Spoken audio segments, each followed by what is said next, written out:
that you're excited. I was before. I'm excited to be here. We knew. I knew you casually through social things. Matt Kejek. Here's how I was pitched about Max. You hate him until you love him, and that's true. Because I think more people around you, even you've won over the hearts of the other team over there. Because your truth and what you speak to, and then to witness you pitch in person, I can only imagine what it's like in a studio. Yeah. How do you approach those when you go into an office? When I witnessed you do that Man of Steel thing.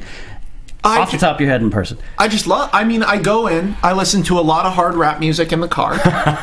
How do you for dress? example. How do you dress? And that's a serious question. Like whenever I'm doing a pitch, I wear a shirt, usually a Western shirt. Sleeves? With sleeves rolled up because my arms are too fucking long. And I wear a tie, usually not a skinny tie. Like a hipstery tie or like a real... a mid-step. Okay. A thin tie, not a skinny tie. And this is a legitimate question because in 2015, when these young kids, they're writing that they're listening to the show and they have dreams and they want to pitch something, you have no idea how to dress. Because do you dress like really conservative? Or do you dress ultra loose like a writer should look? Or see, I deliberately, because I love dressing this way, dress eccentrically. I don't dress extremely eccentrically, but I don't look like other screenwriters who I meet. And that helps you stand out in the room. It does, but it also helps that I'm excited to be there. I mean, it's funny because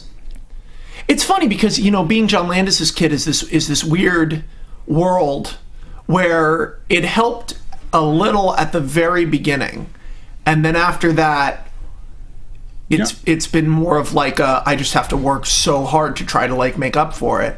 And it's funny too because I get to hear about the Twilight Zone accident every day on my Twitter, and it's like, oh, that's whoa, let it go, people. Well, not let it go, but it just shows you how callous people are. But what's funny about it, that was sort of dark. I'm sorry, I went on a tangent, but what's funny about it and what's interesting about it is a lot of these people have met and have opinions on my dad. At first, at least at the beginning of my career. Now, these days, most of the studio guys have cycled out and they've never even met my dad. Because, I mean, what's the last John Landis movie you saw? Was it Beverly Hills Cop 3 or The Stupids? Maybe Blues Brothers 2000? Seen all three of those, yeah. But lucky guy. But I imagine even for you, it's got to be where you throw your heart and soul into a pitch, and then you must have had that moment where as you're leaving, some guy, like the lasting memory of that pitch meeting, the guy's like, by the way, tell your old man Animal House is just the funniest movie ever. You want to know what? You want to know something awesome? And it's something I'm really proud of and I've never shared on a podcast. That stopped after my second script went out. Huh.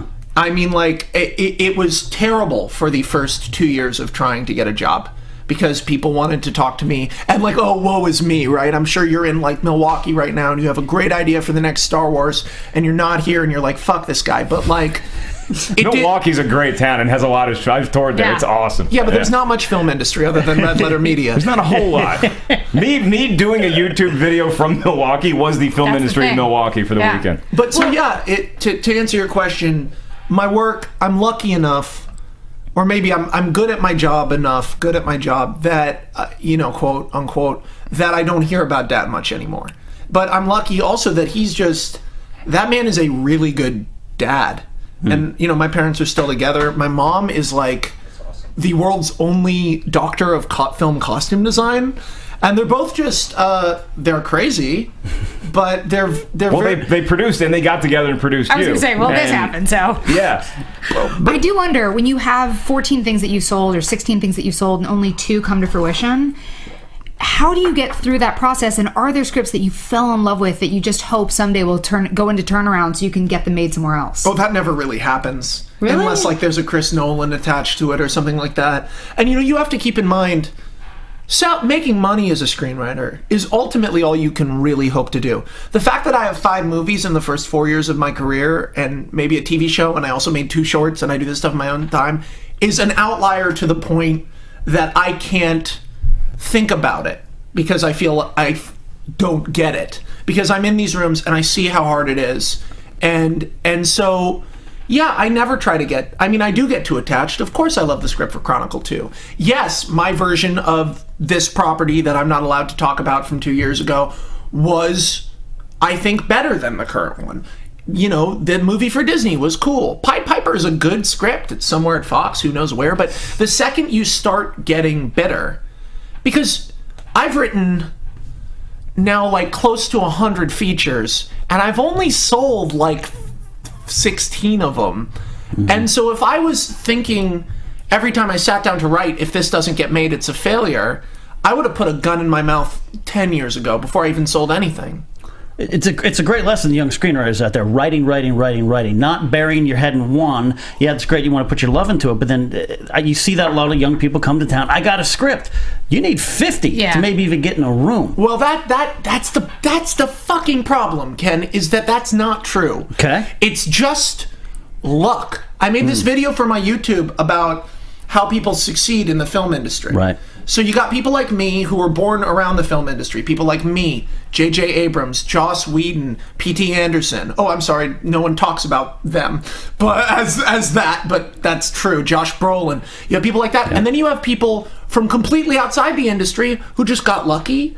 Or were at the right party at the right time. You have people who were working as a TV writer for 10 years in LA, and then finally one day something happened. You have a guy who held on to one script. He was like, this script is going to be a great movie, and everyone told him, you need to write one more, and he was like, this script's going to be a great movie, and then he bumped into a producer at a party. That producer had just been through a divorce. He was like, well, you got a script? Fine, I'll read it tonight. He read it that night. He was like, I have a negative pickup at Universal. And then that movie got made and it was Independence Day or something. You know, like, it's the problem with this industry is that there are no guarantees and there's no straight way to do it. I can give you advice. And you're right. I'm sorry. I said you were wrong. And No, but I want to hear the inside take. Well, the inside take is it's a fucking crapshoot, man. And it's getting worse. And that was what my thing about original content. It all comes back to, it's funny because, like, people were so mean to me about that. And even Red Letter Media, who, like, I love, shout on me about that.